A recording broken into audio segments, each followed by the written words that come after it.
नमस्कार जी। आज की ये वीडियो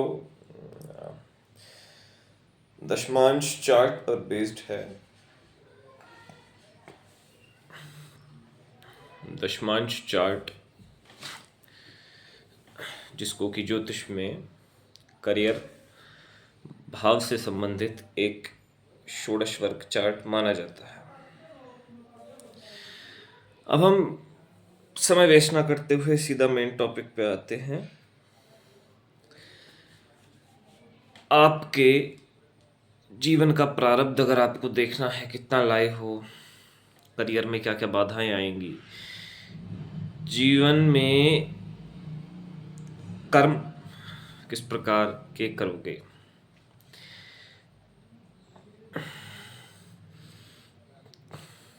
कर्म में सारे प्रकार के कर्म आते हैं। कर्म में आपके समस्त खर्चे, ठीक है, कर्म से ही आपके समस्त करियर इंसेंटिव्स, करियर में फायदे, सामाजिक व्यक्ति रहेंगे आप या फिर असामाजिक व्यक्ति रहेंगे, सामाजिक प्रतिष्ठा कितनी लाए हो, भाग्य के साथ, पूर्व जन्म के साथ, यह सब देखना और जानना ही हमारा लक्ष्य होता है दशमांश चार्ट को जब हम पढ़ते हैं। ठीक है, अब मुख्यतः एक चीज़ को मैं अब स्टार्ट करना चाहता हूँ कि हाँ, दशमांश चार्ट, अब हम दशमांश चार्ट पर ही डिस्कशन चालू करें बिना समय गंवाए। छठा, आठवां और 11वें भाव में अगर शुभ ग्रह हैं, शुभ ग्रहों की दृष्टि है, तो दिक्कतें जीवन में कम आएंगी, करियर में भी, सामाजिक स्थिति बनाने में भी, हर चीज़ में।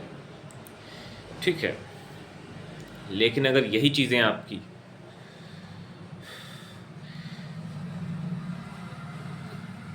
पापी और क्रूर ग्रहों से ग्रसित है तो आपको दिक्कत आना स्वाभाविक है। कर्म के जो स्वामी हैं वह दो ही ग्रह माने जाते हैं। कारक तो शनि है, लेकिन स्वामी राहु और केतु दोनों ही हैं।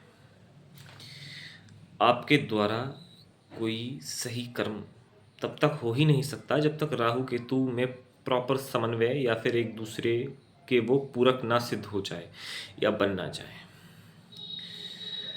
तो सबसे महत्वपूर्ण बात ये है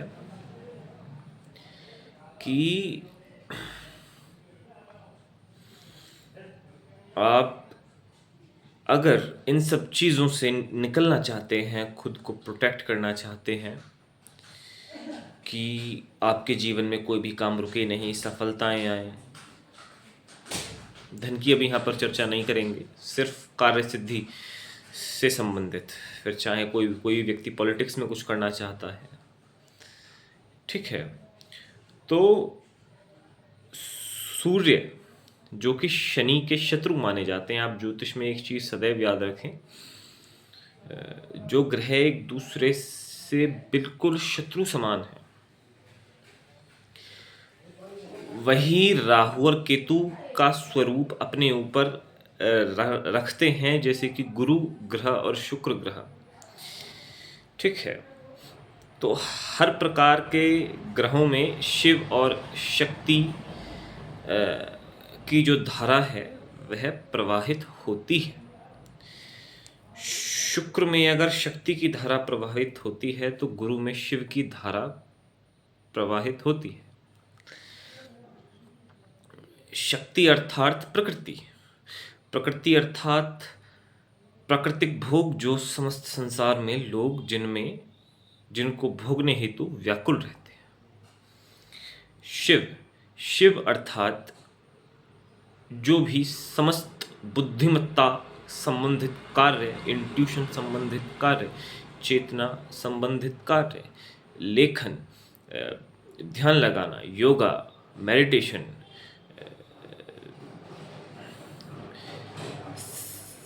संगीत वादन क्रिया, ठीक है, इस प्रकार की समस्त चीज़ें, इन सब का स्वामित्व जो है वह शिव करते हैं। शिव अर्थात वह चीज़ें जो कि संसार में एक कंट्रोल होल्ड करती हैं, एक अथॉरिटी होल्ड करती हैं कि भाई जिनके बिना हम प्रकृति को भोग नहीं सकते, ठीक है। तो कर्मों के स्वामी राहु केतु का भी स्वरूप सबसे बड़ा शिव और शक्ति। अब जो शिव और शक्ति है, इसको काबू करने के लिए सबसे महत्वपूर्ण बात यही है कि आप जितनी भी साधनाएं, क्योंकि देखिए जो हमारे पंचकोश होते हैं उनसे संबंधित साधनाएं ही दी जानी चाहिए एक सही मेथड में, क्योंकि जिस व्यक्ति की ऊर्जा जहाँ पर अधिक चहल पहल कर रही है वह व्यक्ति उसी चीज को फॉलो करेगा इजीली, ठीक है। तो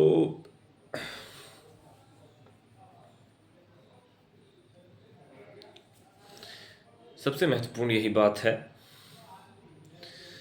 कि आप सबसे पहले जीवन में जो तीर्थ यात्राएं होती हैं इनसे चालू होकर आप किसी भी एक शैव मत के अच्छे गुरु से मंत्र दीक्षा ले सकते हैं। आप किसी भी अच्छे शाक्त मत से संबंधित किसी भी व्यक्ति से मंत्र दीक्षा ले सकते हैं। शुरुआत शैव से करनी है, शैव से फिर भैरव आएंगे, भैरव से फिर आपको शैव के बाद फिर हनुमान जी भी आ सकते हैं, क्योंकि वह भी शिव के ही स्वरूप माने गए हैं। हनुमान जी से संबंधित ही भैरव और स्कंद भी माने गए हैं, क्योंकि यह तीनों देव मंगलवार से ही संबंधित हैं, मंगल ग्रह से। तो जब इन तीनों पड़ावों को आप पार कर लेंगे तभी आप शक्ति की उपासना के लायक होंगे। और शक्ति की उपासना ज़रूरी नहीं है कि आप बिल्कुल ही डीप जाकर करें, या बिल्कुल ही जो थोड़ी सेंसिटिव और प्रिकॉशनरी साधनाएं होती हैं आप उनकी तरफ ही जाएं। आप बेसिक साधनाएं भी कर सकते हैं, ठीक है। तो ये सब चीज़ें आपके कर्मों को कंट्रोल करने में हेल्प करेंगी। जीवन में मुश्किल कुछ भी नहीं होता है, आप जो लाए हैं आपको वही मिलना है, ठीक है। आप अच्छा लाएं आपको अच्छा मिलना है, आप बुरा लाएं आपको बुरा मिलना है, इसमें तो कोई डाउट नहीं है।